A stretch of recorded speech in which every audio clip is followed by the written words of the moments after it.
Do you ever get chills when you listen to music? Or goosebumps? Or like the hairs stand up on the back of your neck? Yeah, it's this weird phenomenon that scientists for decades have been trying to work out why that happens. They think probably it's because when, in music, when there's moments of unexpected or interesting harmonic shifts, we're not expecting them, we get this kind of weird kind of physiological effect from it. And they've coined this feeling frisson, which I think is really cool. I only heard that term earlier this year, which, apologies to any French viewers, that's my best attempt at French. But it basically means it gives you chills. And this song and this moment in this song has always given me massive, massive chills. And I'm here to remind you of the mess you left when you went away. It's not fair to deny me of the cross I bear that you gave to me. You ought to know. Brilliant. Even just then, I played that song loads, I've heard it loads, I still get that feeling in the back of my neck. And I've just been trying to analyse it and work out why. I think I've got an idea. It might be right, it might be wrong, but anyway, let's have a look, let's dig in.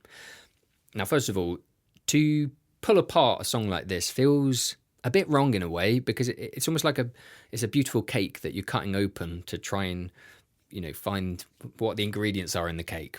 It feels a bit wrong, but anyway, we're going to do it because I'm interested what's going on here.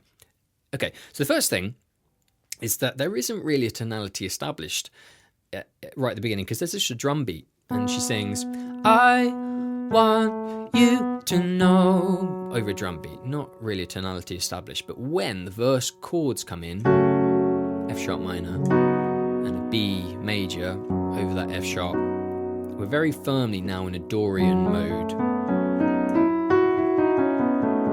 Okay, now Dorian mode, it's just the natural minor mode, but with this added kind of sharpened sixth note.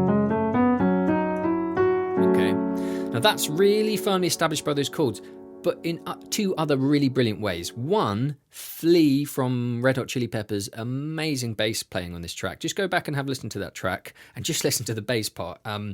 He's sort of doing these little flicks.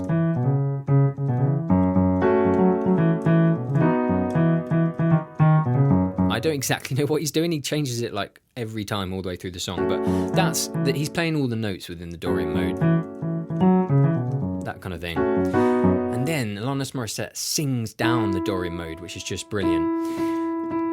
'Cause the love that you gave, that you made, wasn't able to make it enough for you to be open wide. She does it twice, just brilliant. And every time you speak her name, does she know how you told me you'll hold me until you died, that you're still alive and I'm here. Okay, first really, really, really amazing moment in the song. It's always been amazing up to this point anyway, but we were in F sharp minor, had an F sharp minor kind of tonality going on, and then we've lifted to F sharp major, and she's singing on that sharpened note. I'm here. So it just really establishes, and this is the kind of like FU moment of the song, isn't it? This is her fighting back. She's like had enough. She's been in minor, but now she lifts to major to remind you. Okay, remind you, E major.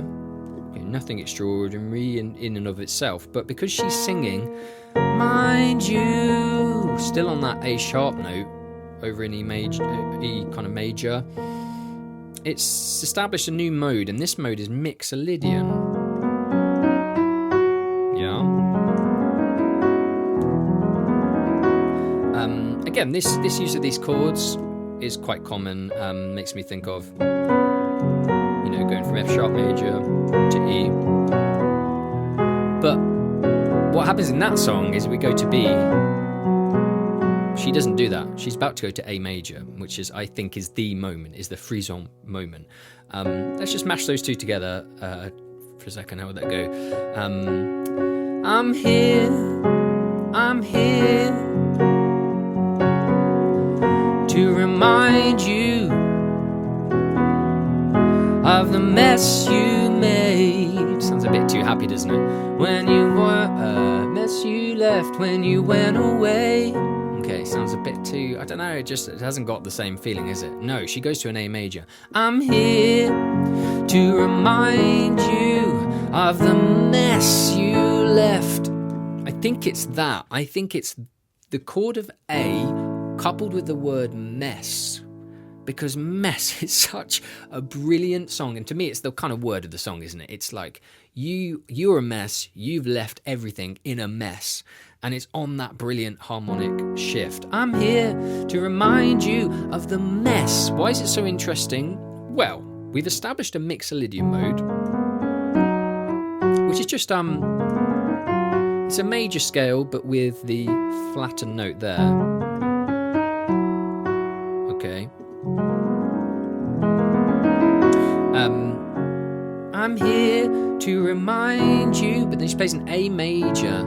Now that isn't in the mixolydian mode, because the first three chords of mixolydian are F sharp minor, G sharp minor, and then kind of A sharp diminished. But she's playing an A major, so that note is actually flattened to the A natural, so it's technically a flat third of the mixolydian mode.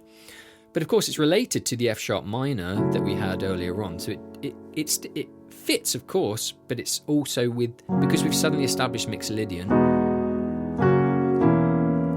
To jump to an A major is brilliant, and it's got that moment of unexpectedness on the word mess. I'm here to remind you of the mess you left when you went away. It's not fair. We're singing on the major, sharp and major.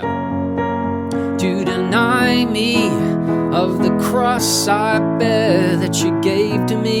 You ought to know. And then I think Flea does a kind of straight away, back to Dorian mode with that kind of bass lick there that he does.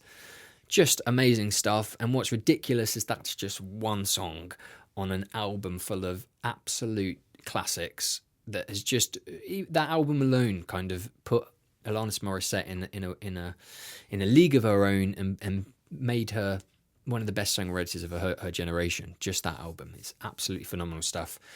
Yeah, I think it's one of the world's best chord progressions. Maybe you don't. Maybe you've got some better suggestions. Keep them coming. I've been having brilliant conversations with people. Keep messaging, and I'll try and get through as many as I can. See you next time.